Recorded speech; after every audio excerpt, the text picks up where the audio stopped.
Hello everyone, welcome back to my mini vlog. আজকে যাবো সোনালীদের বাড়িতে কালী পুজোতে, তাই জন্য সুন্দর করে সেজেগুজে রেডি হয়েছি। যাওয়ার আগে একটুখানি মায়ের জন্য মিষ্টি নিয়ে নিয়েছিলাম, আর প্রতিবারের মতন দুর্দান্ত সাজিয়েছে বাড়িটাকে এবং গেটটাকেও। গিয়ে একটু গরম গরম কফি, যেটা মায়ের আমাকে এনে দিল, আর এই যে আমাদের ম্যাডাম এখানে বসে আছেন। তারপরে চলে গেলাম মায়ের দর্শন করতে। এখনও পুজো শুরু হয়নি যদিও, তো গিয়ে আগে মিষ্টিটা দিলাম, তারপরে চলে গেলাম মায়ের দর্শন করে ভোগের প্রসাদ খেতে। তখন অ্যারাউন্ড অলরেডি 10:30 পৌনে 11টা মতন বাজে।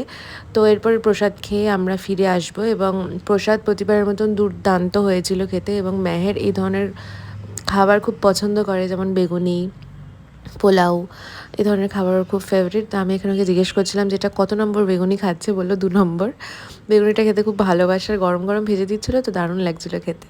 যাই হোক, এরপর প্রসাদ খেয়ে আমরা এবার বাড়ির পথে রওনা দেবো। যাওয়ার আগে আরেকবার একটু মায়ের দর্শন করে নিলাম, আর এখানে পুজো অলরেডি শুরু হয়ে গেছে। আজকের মতন একটু বাই।